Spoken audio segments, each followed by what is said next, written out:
Hey, what's going on, friends? My podcast every day is broken up into 2 parts on the free platform. The first part, Act 1, is right now. When it's all done, go right on over to Act 2 to get the second half of the podcast. Thank you so much for checking out my show. Hello, friends. Welcome in to another Rip Roaring edition of the Eric Zane Show podcast, a daily show where I discuss news, nonsense, and my personal adventures, not necessarily in that order. Honestly, my idea of the perfect show is one that I don't follow much. Personal adventures, to me, are the best. Lifeblood of this show. Thank you for joining in. I do this show each and every day of the work week from the Impact Power Sports Studio. Impact Power Sports online at impactpowersportsmi.com. If you are in the market for a Yamaha golf cart, they've got those. You can trick it out and have a lot of fun with that.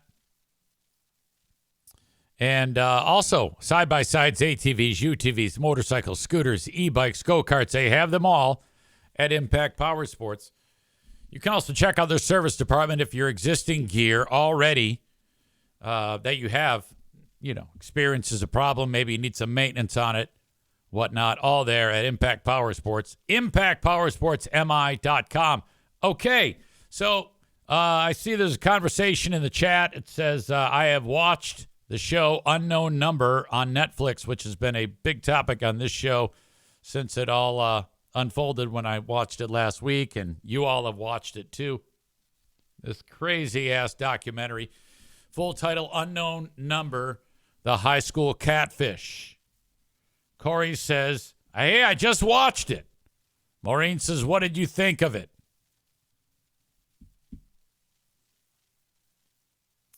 Corey says, the twist is apparent. I don't understand how it's possible. And more so as a girl dad. What the fuck? So I'm guessing you're thinking what you're getting at is how could a parent do such a heinous thing? And maybe that's what you're talking about. Maybe not. I think the fact that mom did do that. I've pondered that myself. I was like, how could this happen? How could a person be that defective that this is what they would do? I really can't believe it. Corey says, I'm trying to dance around spoilers, and I appreciate that, but cat's out of the bag at this point. Honestly, if you haven't watched it after all of the hype for it, I mean, I encourage you to rush to Netflix to watch it. And honestly, there's a lot of people who are like, it doesn't matter. It's still absurd. A spoiler does not matter at this point for this. It's that grandiose. That much of a malfeasance of humanity.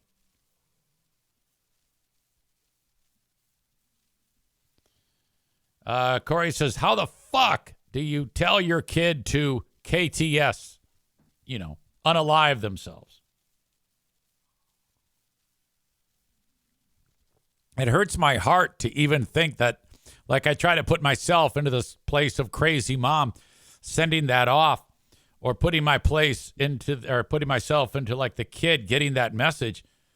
And then, as terrible as that is, to find out after the fact that it came from your mom. And then she's like, yeah, I want to be with my daughter. Corey adds, the poor girl has Stockholm Syndrome 100%. Well, it appeared that way when it first was revealed. She's only 14 or 15 at the time. She's much older now. No, you're right, man. The thing about Unknown Number is there's a lot. It almost takes time to get over it because it's such a mind fuck. I remember when I first watched it, it was a bad mistake because I watched it just before bedtime. We talked about that. It kept me up.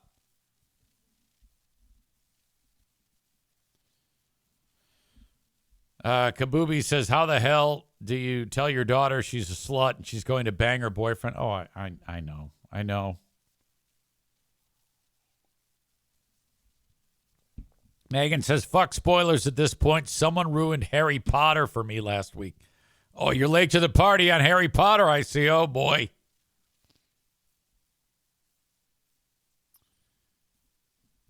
Megan says, last week, that was one of my favorite nights. Impromptu shit talking about a terrible woman with good people. It was the best. That was when we did our impromptu emergency episode review of Unknown Number. Black Belt Nick says, for as bad as Unknown Number was, I experienced worse with my friend's ex-wife. Well, let me just be the first to say that we're all very, very curious. And one would only hope that whatever it is you're referencing there would be able to be talked about with the group in the chat.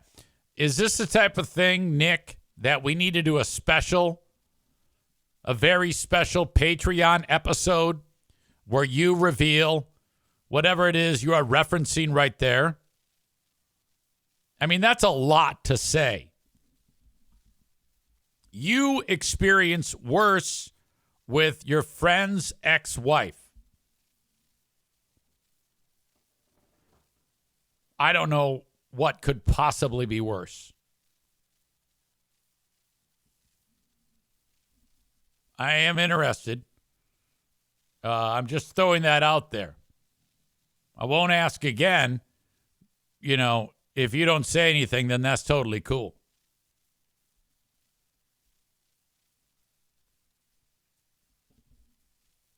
My God.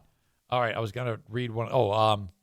Amanda, I wanted to get to this. She writes, okay, he needs to talk about the train incident in Charlotte. No spoilers for me. I am not up to speed on this story. I started to hear about it, and then I started to see about it. And then I stopped myself because it looked like something that I didn't want to see. If I'm understanding this right, bad guy attacks girl on a train and kills her, stabs her multiple times, and that's that. That's all I know of this. I don't know if the guy's caught. I don't know if the guy's alive. I don't know if the guy's dead. When you say I need to talk about it, now I'm curious. Now I want to know. I don't want to look it up on the show and break it down, and if it comes up in the chat, fine. But I'm not equipped to talk about it right now. The suggestion being that she would have wanted me to have knowledge of it and talk about it here, which, yeah, I could see that. A topical current event story by all means. Corey says, I saw the uncensored video. Yeah, I did see that was floating around because Amanda said it's censored. But yeah, I had seen that there is uncensored video. Amanda says maybe on Patreon. Yeah, maybe. And Amanda asked Corey where to find the uncensored woman of the guy slaughtering the chick.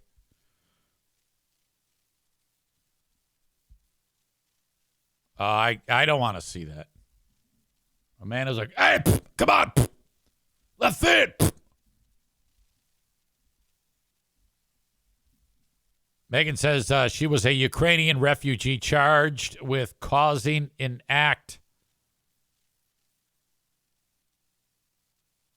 of death on mass transportation system. I think there's supposed to be some punctuation there, right? Megan wrote something, and it looks to me It says it looks like she was a Ukrainian refugee charged with causing an act of death on mass transportation system. Now, the way that reads that the girl who was murdered has been charged with a crime. So I'm just going to go out on a limb and think that that's a disaster and not written correctly. Last I heard, if someone murders you, you're not charged with your own death. But the way you wrote that, it makes it seem like that's what happened.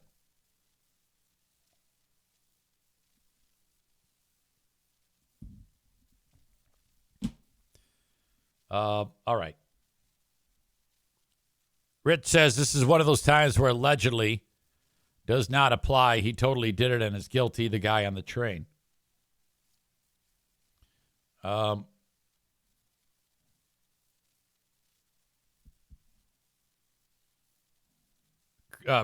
Red Bull Brain Chris says, no, Megan, the refugee girl is the one killed.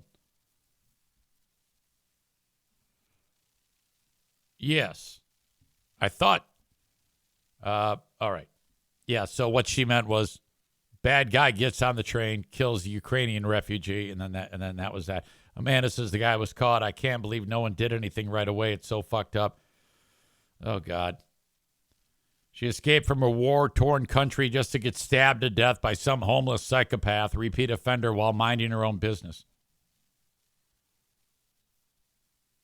Bob says it's not his first time committing a violent crime, has been arrested over a dozen times, and a liberal judge just kept letting him out. Okay, I don't know about that.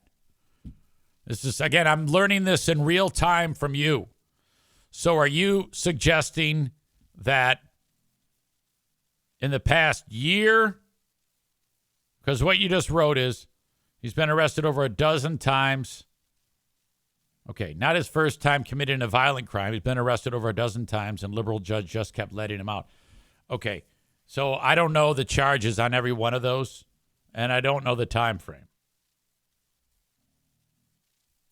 You're probably right, but I'd need to see more as to what's going on, because you know that somebody's going to point the finger at the judge, and that's probably warranted. I mean, if the guy is a violent offender and he keeps wandering around on our streets, I mean, give me a fucking break.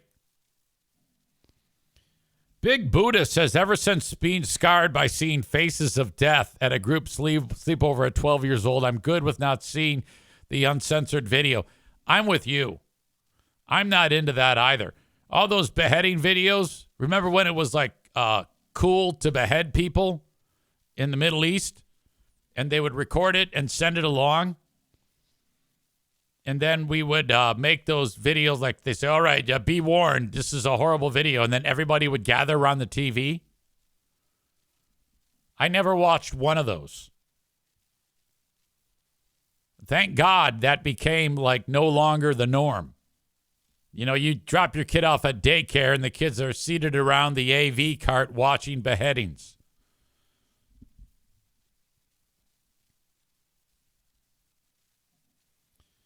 Nobody helped her. Bread Bull Brain Chris says he's a 14-time convicted felon and diagnosed schizophrenic. He shouldn't have been out free. Okay. Everyone else on the bus just watched it happen and did nothing as she fell off the seat and died. Oh, that's the old Kitty Genovese scenario.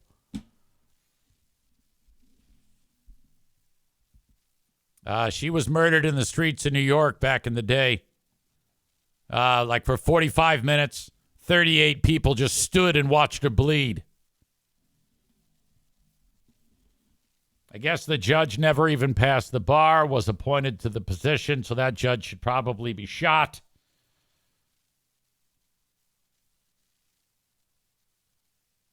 Corey says there is no gore in the video. It's not gross. It's more heartbreaking.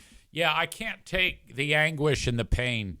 And I know what you mean by that. It isn't the gore of those that gets me, even though I was talking about the beheadings. It's the knowledge that there's anguish and despair and holy crap, this is it. I can't. Yeah, I don't do that shit. The only one, about as far as I'll go, is 9/11 jumpers. Because you're just seeing them fly. I don't know why. It shouldn't make any difference. Because what I just said completely contradicts what I said before. But I don't know, maybe because we've seen so much about 9/11 that it's like I've become more desensitized to it, I guess. Corey says, yeah, don't watch it. Then you see the fear in her eyes, and then it's just over. Oh, God. Poor thing. Tophus is here. He says, yeah, I can deal with the gore more than watching someone die in front of you and not being able to do anything about it. Yeah, that's tough. Pooh Bear, she's wired differently. She's a rush in and helper. She's a helper to the 100th degree. When we first got married, we were at a beach, the Higgins Lake Beach. I was like 22 years old. Pooh Bear's 25 or 26. And we had just gotten to the beach. We only had one kid at the time. It was Jim.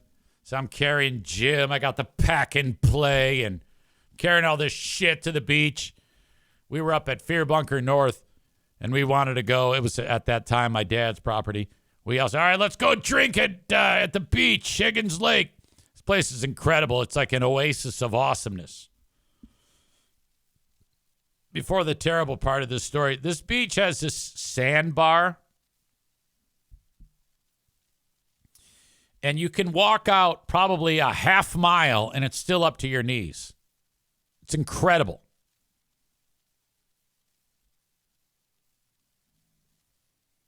So anyway, as we're approaching, we see a pack of people all in almost like a hive.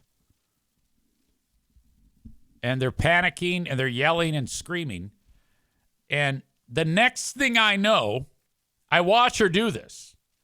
She's 4'11", and at the time, 90 pounds. She weaves her way in through these people, and the next thing I know, she's giving mouth to mouth and doing chest compressions on this child. This child had drowned. Well, it was a drowning victim, 6 years old, and so there she was, and everybody's cheering her on. Nobody knew what to do. Everybody was just screaming. And so I'm like, oh, my God. Who is this woman? And that was an unfortunate circumstance because terribly that little one did not make it. But Pooh Bear gave it her best. She was trying so hard. Fast forward to San Francisco, 2009. On the beach in San Francisco. God damn it. Same scene, but it was that old lady. I've told you that story many, many times. Got a video camera. Jim's in the water with his sister. Jackie's just farting around. Everybody's very young. Pooh Bear and I are on the beach. Cold day. It's always cold on the San Francisco shoreline. 55 degrees. Water's fucking freezing. On my video, you can see a kite in the distance, probably like 200 yards away. And then on the video, which I'm shooting video of the kids. Oh, look at the kids. They're in the water. We're having so much fun on our trip. Yay. You see the kite fluttering into the water. And in the video, I'm like, oh, what's up with that guy? Now, it was about this time I shut the video off. But what had happened was, the guy who was flying the kite on the shore over the water, he sees a body in the water. And so right about the time that kite starts fluttering down, that guy is running into the water. And that's all the information I needed. And in my brain, I said, there's someone there. There's a drowning victim. So I said to Pooh, I go, hey, that guy's pulling somebody out of the water. Go. And so she takes off like a bat out of hell. And Jim, get your sister out of the water. He gets Madison, and I go, follow me. And we all run like the goddamn Super Friends to this point. She gets there several seconds ahead of me. I see this guy pull this old lady out of the surf. She's got a one-piece bathing suit on and a swim cap. She's gray. Eyes are open, but she's gone. She's so fucking dead. If you've heard this story before, bear with me, but I think it's worth repeating because we've stumbled onto it. If you haven't heard it, holy shit. Laying on the sand, and Pooh Bear is doing chest compressions on this chick. The guy is doing mouth to mouth. They have it down. I think it's, at the time, it was 15 compressions for one breath. And so they're doing it. And I knew she was doing it right because, you know, like you see it on TV and they just kind of like put their hands on there. A lot of people who teach CPR hate that the shows depict it that way because that's not correct. You have to be able to have movement to pump the heart, so those cartilage and bones have to kind of give a little bit. And it's going to be painful when they wake up out of it, if they wake up out of it, because you've kind of cracked their ribs. But that's what you got to do. And she's doing it. She's going deep. That heart's just going. So I knew she was doing it correctly. We both have CPR training, and but we're not certified. So I call 911. While this is happening, 2 or 3 people are walking by the beach, and they just keep walking. It's like that chick on the train. They looked and just kept walking. No one said, hey, because typically you're going to need someone to urge you on while you're doing it, or maybe like if you know CPR, here, let me relieve you, but nobody did anything. I'll never forget that. It was like 3 or 4 couples that just walked past. So that's the dynamic. And I call 911, and then, so that was surprising. And then this was surprising too, because the 911 operator says, is the person doing the compressions and the 2 people that are administering first aid, first responders, are they certified? And I thought ahead, and I went, if I say no, that might be a problem. So I lied, and I said, oh, yeah, they Red Cross, but I'm panicking at the time. I go, yep. And she goes, okay, because if they're not, they have to stop immediately. So this is now 2 things we have against us. The universe is trying to kill this woman. Other bystanders not helping. And the 911 operator is urging Diana and stranger guy, kite guy, to stop. I'll never forget that. And they go, all right, well, since you're certified, keep it going then. I go, yeah, of course. She goes, all right, they're on the way. Where are you on the beach? And I go, there will be someone at the dune. My son, he'll be waving you down. Okay. So I said to Jim, I go, Jim, go and do that. So he's gone. So he's waving at the dune. Now, from the time Kite falls into the ocean to the time the rescue crews get there is 15 or 20 minutes. Corey writes, sorry, guys, I forgot my CPR card at home. I can't help. Runner girl Amy says, I just had CPR training again, and they said the new way was not to breathe in the person. We were told they changed it, one, because breath doesn't matter as much. People were less likely to do CPR if they had the breath in the person. Yeah, I've heard that too. I don't get that. I don't understand why they would do that. Because though on your exhale, you're blowing, that's the carbon dioxide oxygen exchange, where it is oxygen, out is CO2. There's still a lot of oxygen in the CO2. So I've never understood that. So I do not pay attention to that. nor did the guy who was doing it. And the lady, we started to think there was hope because she barfed. This big wad of shit comes out and seaweed.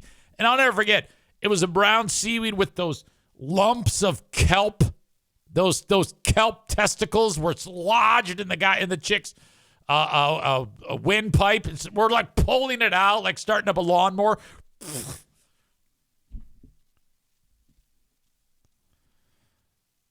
So the amount of time from when they started administering CPR to the time that the beach patrol comes ripping through it's like on the sand dune. And so they see Jim and they come driving over. It's like 15 minutes. Pooh Bear and this dude, this hippie, have been working on this lady for that long. They get out of the beach patrol vehicle. One of them has a defibrillator. They rush up. They relieve Pooh Bear and dude. They're both exhausted. They work on the chick. Pooh Bear's upset. She's crying. I'm consoling her. And like I was actually like going, come on, you can do it. I was like trying to be like a coach on the sidelines when she was doing it. Yeah, come on, suck it up. Let's go. Let's go. Save this bitch's life. Come on. So they get this woman on the thing, and they put her in the ambulance, and there's still some of the stragglers. This is several minutes later. And then the AED, the defibrillator, it's still there, and it hasn't been touched. And so I go, so you didn't, what's up with that? Why didn't you use that? And they go, no, we couldn't. And I go, why not? Why? You could have saved her life. And they go, no, you don't use it when they have a pulse and are breathing. When we took over, those two had brought her back. She had a pulse and she was breathing. And she did not when they brought her out. She was fucking gone. And I go, really? And she goes, yeah, and that doesn't happen often. Typically, we have to engage the AED in order to restart the heart. But those two fuckers did it. And I was like, no shit. They go, yeah, she is in the best shape possible considering what has happened. So we're like, oh my God. Okay. So they take this lady away. And by the way, after that, I was thinking about all the little things that had to happen before that for us to encounter that. Like we had been at the zoo prior to that. And if you want to see where this is, look up the Cliff House, San Francisco. It's this historic landmark. It's like a quarter mile south of that. There's a beach right there. Forget the name of it. I think it's called Long Branch Beach or something. I don't know. So there's more to this story. There's like epilogue shit. We don't know what's going on. And when we were at the zoo, like I got, there was an issue that caused, something slowed me down. I think I was returning the cart that not the cart, but the stroller that we had for Madison, and I had to pay for it. And for whatever reason, we were delayed to get out of there. Like turning the cart in, the rental cart, and paying for it, stroller, took longer than expected. And had that not happened, the timing would have been different. You know, where the way it was, the timing that it was, the circumstances that fell into place when they did, seeing that kite fall, seeing that guy drag the woman. I remember I was looking for a parking spot and I couldn't find one. So had we not had the delays of returning the stroller and finding a parking spot at the beach, the timing wouldn't have worked out. Pooh Bear would not have been there. And that lady might not have had that care. But now we're wondering, is she going to make it? we get home and we're watching the news, and it's on the news. Top story. And I've looked for this, tried to get it, and I have never been able to find it. They described it as two good Samaritans rescued a woman who had apparently drowned. And they said where Pooh Bear was from, and the other one was from, I don't even know if he was a local or what. So that was unbelievable, but we still don't know what's happening. So we went to the firehouse where they were dispatched from, and we got to be kind of pals with those people that worked at the firehouse. So, they're talking with Pooh Bear, and they're talking to her about how if it weren't for her and the other guy, this woman would not have had a chance. She would not have survived. We don't know if she's going to survive. We can't tell you that. We don't know ourselves. But if she does have any chance, it's because of what you did. So it's like awesome, And they're giving Jim and Jack and Maddie a tour of the fire truck and all that shit. And we're having coffee and hanging out with people at the firehouse. And Pooh Bear's talking about her dad was a fire captain in Michigan. And so they go, well, you can try to call the nurse's station. They won't give you any information. So we start calling the nurse's station at the hospital. And they're right. And I start lying to finagle my way into there, and that's not working. They're sniffing me out. They know it's me. They know who I am. Like, we can't tell you anything. And I go, look, all you have to do is confirm whether or not she is going to survive. That's all I'm asking you to do. All you have to do is say yes or no, and nobody's going to know. Can you confirm that this woman is going to survive? The nurse broke all protocol. She goes, yes, I can confirm that.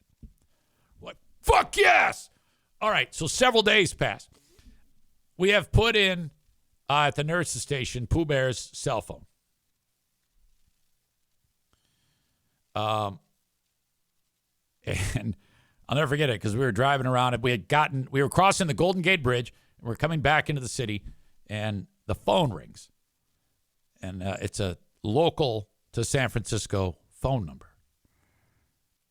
And as Becca Shea says, Cliff House closed in 2020. I know. God, I can't believe that.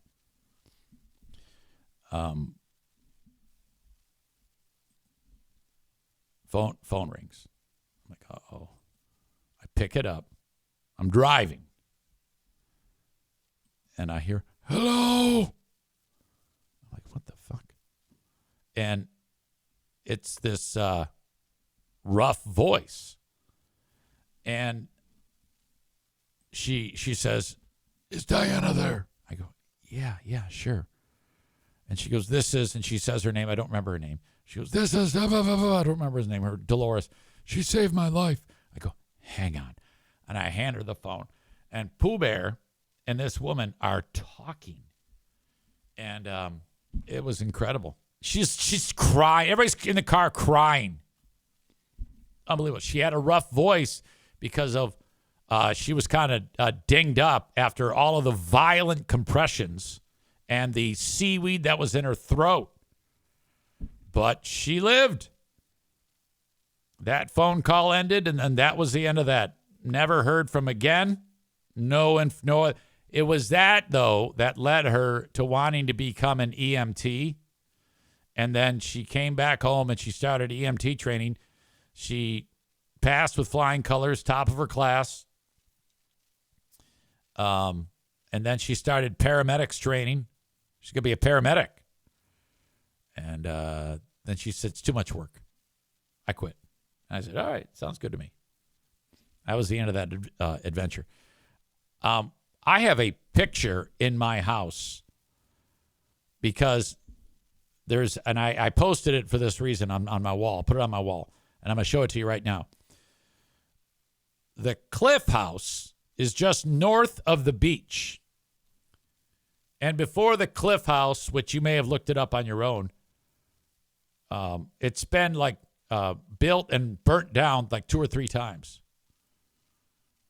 And the old Cliff House was a gigantic Victorian mansion right over the Pacific Ocean. And to the south of that, by not very much, is the beach where this happened. I found a historic photograph from the early part of the 20th century where beachgoers were on the beach in the precisely exact spot where this rescue occurred. In the background, you can see the giant Victorian mansion, and I have that hanging up on my wall in my house, and I'm going to show it to you right now. This picture of O'Neill and I, above my head, that is the Cliff House. Called, obviously, because, and that is the spot within meters of where the rescue took place. That is what the terrain was like. That is where we were. Is that not fucking amazing? That's why I purchased that photograph and framed it and put it up there. There you go. Corey writes, I'm suing you for breaking my ribs. You'll hear from my lawyer. That lady, I believe, was in her 70s. She may still be alive to this day. Yeah, that was, I wish we would have kept in contact with her. Bread Bowl Brain Chris says crabs had already taken up residence in her throat. Big Buddha 001 says, what year did this happen? It happened in July of 2009. That is when that happened. I'm 100% sure of it. If people who know more about tracking stuff like this down than I do, by all means, please. If you do find anything on it, on this moment in time, I would love it. I wish I was thinking more big picture then, to the poignancy of the moment, to have more from it. Starman says, I've been first on the scene for a few different accidents. It's an adrenaline booster. Man Bun Chris says, I forgot about this story. Love a good, easy trip down memory lane. Then Bang the Drum played in the background. By the way, at that same spot where the Cliff House is,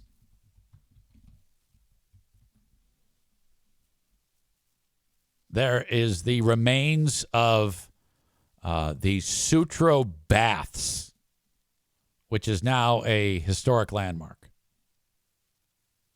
Trying to find a good picture of it. Okay, so this is the existing Cliff House that is not open for business right now. You can see it there. And at the base of it, some rich bastard whose last name is Sutro made a bathhouse. And this is what it looked like. It was completely enclosed, and it's just a series of pools that people would go and bathe in, swim in. And there was a fucking fire that destroyed it at one point, and this is what it looks like now. It's in ruins. Even in ruins, San Francisco's Sutro Baths provide healing. No, it doesn't. It's just a catastrophe. This is on the opposite side of where the rescue took place. So there's the Cliff House, and this is north of that. To the south of that is where Pooh Bear rescued that woman. But you go there and you can wander around in those ruins. And this matrix here of concrete, that's where the pools were. From that image that I just showed you. This rock out here in the ocean, this is known as Seal Rock. And it's, quarter mile out, if that. And they called it that because it is inundated with the biggest fucking fat fuck seals you will ever see in your life. And my God, it's just crawling with seals. I don't have a great picture of it anywhere here to show you with the limited time that I have. But this one little shot will give you an idea of how it looks. But much more concentrated. So I'll never forget it because the times that I've been there, I've seen Seal Rock before, and this one actually is not even in San Francisco. It's a different location, but Seal Rock is what it's known as. So you look at it, oh my God, and for some reason, no one knows why, every so often, as a group, every one of the seals will leave that rock. And there's probably 2,000, 3,000, 4,000 of them packed on it. And they swim around, they eat the fish, they come back on the rock, they lay in the sun, they get fat as fuck. And some people think it might be like the temperature of the water, maybe the food supply has moved. They don't know. But what they do is they swim around the bay, and then they go over to a place, it's a very touristy area called Fisherman's Wharf. And this is where a bunch of boats are docked. Rich people put their boats there, and people walk up and down the wharf, and they they go to the restaurants. They might catch a fish from a fishmonger, and it's a good time. You know, it's San Francisco. It's part of the culture. The seals all went to the docks. So there's hundreds of docks at Fisherman's Wharf. Now, everybody's boat has seals on it. So these multi-million-dollar boats, the seals make their way onto the docks. Fat as fuck. And go onto the boats. And it's like Hamas attacking Israel on October 14th. It's that stunning. They mobilize, they swim all the way over there, and you never know when it's going to happen. They jump on the docks, they shit on the boats, they fuck everybody's boats up. Some of them sink because of the weight. It's all listing, go in the water, listing sideways. There's 15,000 pounds of seal on a boat. The seals are laughing. I am not kidding you. The ropes, they eat the ropes. They destroy every slip and the boats that are in the slips. Rich bastards have to get in their boats, move the boats to another place where the goddamn seals aren't, and then they take up residency for as long as they want. There is nothing anyone can do about it. The only people, homeless people and seals have the most rights in the state of California. Now, if I own a billion-dollar yacht and there's a seal shitting on it, I don't want that. I want that seal dead. I'm going to shoot that seal.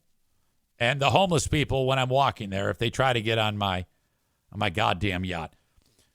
Becca Shea says the seals were there first. No, that's not true. They were on the rock first. They've got the whole fucking rock.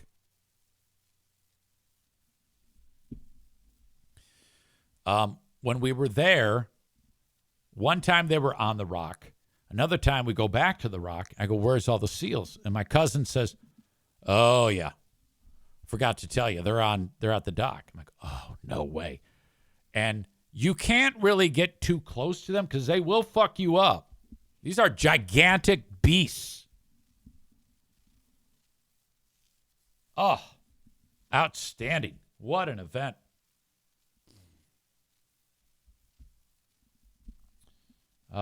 Megan's favorite character on Finding Dory is Gerald. Starman says feed both the seals and the homeless people antifreeze. Precisely. All right. So this, I have spent a lot of time there over the years. In fact, I need to get back there to see the Armenians. I'll never forget that time. I grew up white bread, middle America, USA. When we went in 2009, my kids and my wife had no idea that 95% of my family is very ethnic. I am not. I mean, I am by blood, but not by culture. All these other Armenians, they all went to actual Armenian school, which is a thing. So they didn't want to lose their culture when they came over to the U.S. So, I walk into my cousin Sarkis's house, and I know this is coming, but no one else does in the family. They have never heard or seen this. They don't know. They think cousin, it's going to be just like us. I never forget my cousin. He's got the finger castanets on his fingers, which are the little cymbals, and he's clapping them together, and there's an accordion player and a guy who's got one of those instruments that it's a percussion, and you drag your like a stick.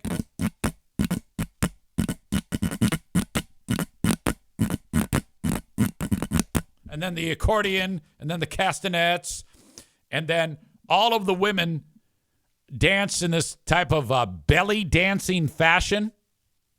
And they've got beads on them and weird makeup on their heads and beads hanging off their hair. It was wild. I mean, I've seen it, but they haven't. So it was wild to see them go. Like Jackie says, "Is this our family?" I go, "Yeah, that's the way these people live. It's fucked up." She goes, "Oh my God." So it was. They were, and plus they're really festive. All right, there's no, when they're partying, this is the way they party.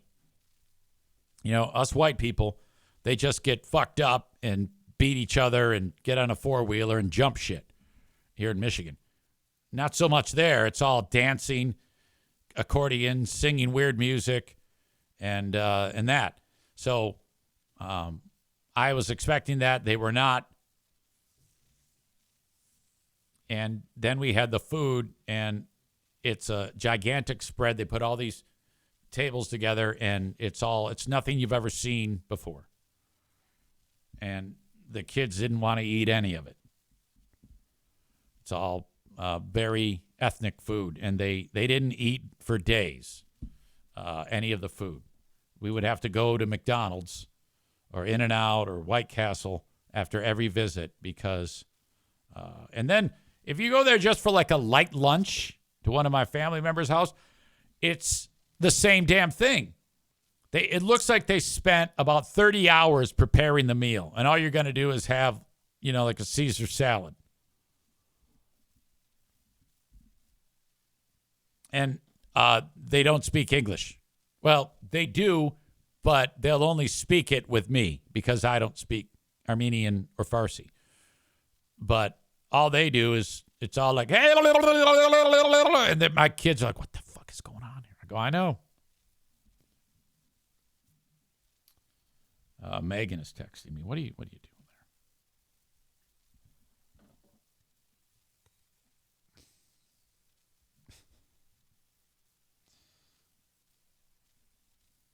Thank you. Man Bun Chris says In-N-Out Burger is so good. Oh, I love it. You're not kidding, man. When you eat the food there at In-N-Out Burger, you get salvation.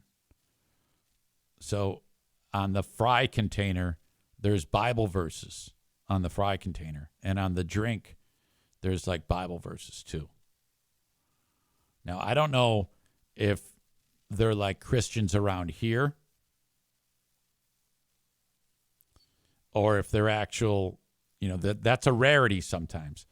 Occasionally you will get a Christian who is 100% loving and giving and not a white supremacist Nazi asshole. I don't know if In-N-Out is like that. I know that all of the Christians around here are like the worst people on the planet. If I'm around someone that go, hey, yeah, well, I'm a Christian. I'm like, well, I'm leaving. I can't be here. That used to mean something. Like 30 years ago, if you said, I'm a Christian, they go, oh, well, thank God I'm here. I'm with a loving, sweet soul who accepts everyone and is polite and friendly, and God bless them. Now, if someone says, yeah, I'm a Christian, I'm like, oh, well, I would rather be with an axe murderer. I can't be in this room with you. I got to leave.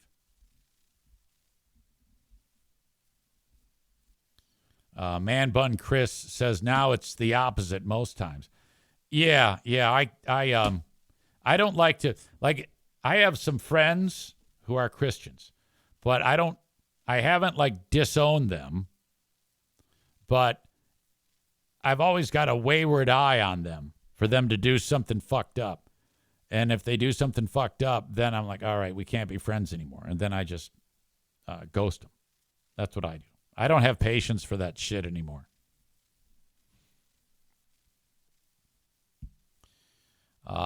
Man Bun Chris says now it's opposite most times, but I still love Chick-fil-A, and I went to Cornerstone, LOL.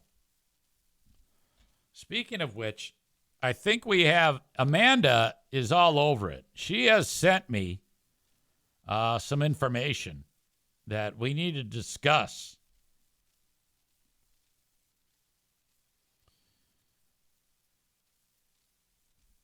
It's a one-day gathering of local Christians coming up Saturday at Van Andel Arena.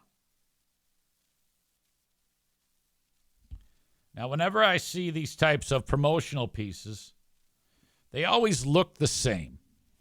It looks like a movie poster for a Marvel movie. You see all the stars of Christianity that are going to be at Van Andel Arena.